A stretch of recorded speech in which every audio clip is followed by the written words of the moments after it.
Hello student, this is the lecture number 3 from magnetic material. In this lecture we discuss about the effect of temperature, hysteresis and permanent magnet and magnetic shielding. So let's discuss about the effect of temperature. Ferromagnetism depends upon the temperature. As the temperature increases of the ferromagnetic material is increased, the domain structure starts to distorting because of the exchange coupling between the neighboring moment weakens. At a certain temperature, the domain structure collapses totally and material behaves like a paramagnetic material. The temperature at which ferromagnetic material transfers into ferromagnetic substance is called as a Curie temperature of that material. The relation between magnetic susceptibility of the material when it has acquired paramagnetic property that and the temperature T given by chi is equal to C upon T minus T Kelvin, where T is greater than Tc, where C is the constant. In above figure, in above graph we can see that when the temperature increases, ferromagnetic material can be decreased or reduced into paramagnetic materials. The Curie temperature of some material in given in below table, that is for the magnetic cobalt, the Curie temperatures is equal to 1394 degree Kelvin. For the metallic iron, it is 1043 degree Kelvin. Iron, that is equal to 893 degree Kelvin. Magnetic nickel becomes, or the Curie temperature given by 631 degree Kelvin. Metallic gadolinium is given by Curie temperature 370 degree. Means at this temperature the ferromagnetic materials gives the paramagnetic properties. Now we discuss about the hysteresis. The behavior of ferromagnetic material when placed in external magnetic field is quite interesting and informative. It is non-linear and provides magnetic history of the sample. To understand this, let us consider an unmagnetized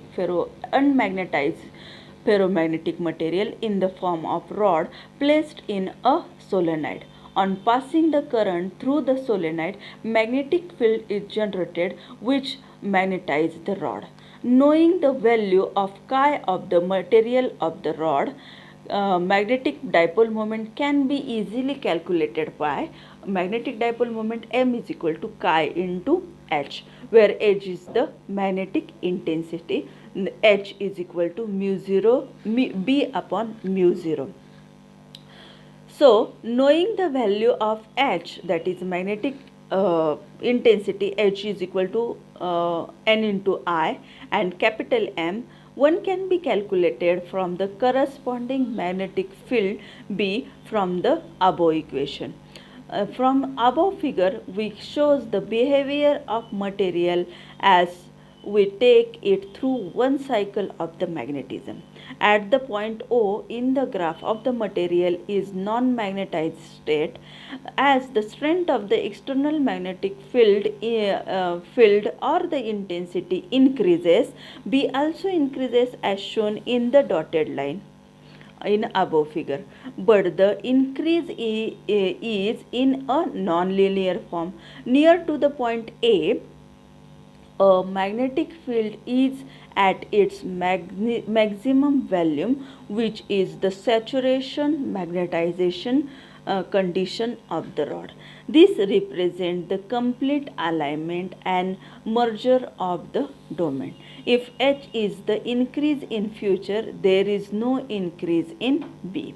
This process is non-reversible.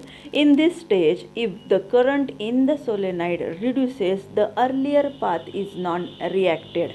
When H is equal to 0, we do not get B is equal to 0.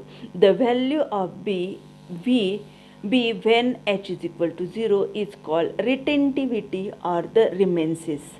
This means the domain alignment is still retained even when H is equal to 0. Next, when the current in the solenoid is increased in the reverse direction, the point C in the graph is reached, where B is equal to 0 at a certain value of H.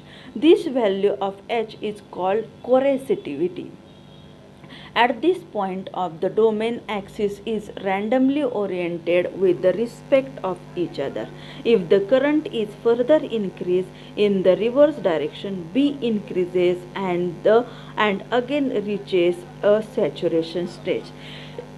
Hence, if H is increases further, B does not get increased.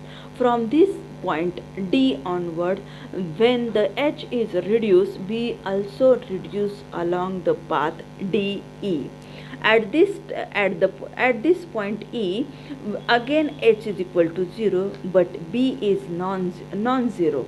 It means domain structure is present, but direction of magnetization is reversed. Hence, increase in the current gives the curve. On reaching point A, the loop is a complete, and the loop is called hysteresis loop, and the process of taking magnetic material through the loop once is called hysteresis cycle. Now we discuss about the making of permanent magnet and electromagnet. Soft iron having large permeability and small amount of retaining magnetization is used to make electromagnet. For this purpose, soft iron rod is placed in solenoid coil. On passing current through the solenoid, the magnetic field associated with the solenoid increases 1000 folds. When the current through the solenoid is switched off, the associated magnetic field effectively becomes 0. These electromagnets are used in electric bells, loudspeaker, current circuit breaker, and also in research laboratory. Giant electromagnets are used in crane to lift the heavy load made of the iron. Superconducting material are used to prepare very high magnetic field in order to flew TELSA. Such magnets are used in NMR spectroscopy. Permanent magnets are prepared by using hard ferromagnetic rod instead of soft using in earlier case.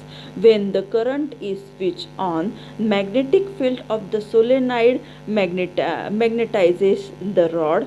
As the hard ferromagnetic material has a property to retain the magnetization to a larger extent, the material remains magnetization even after switching off the current through the solenoid. Now we discuss about the magnetic shielding.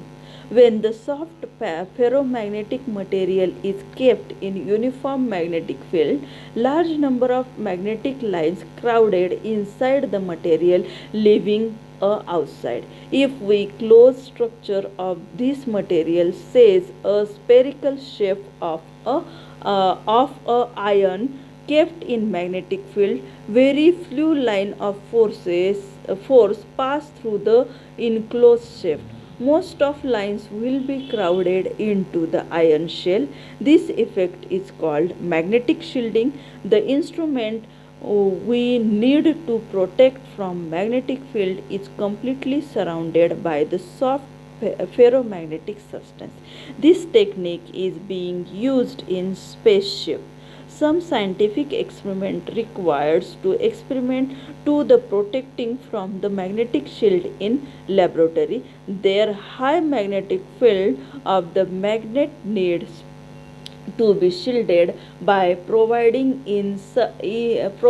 a case made of soft ferromagnetic materials as shown in the figure. Thank you.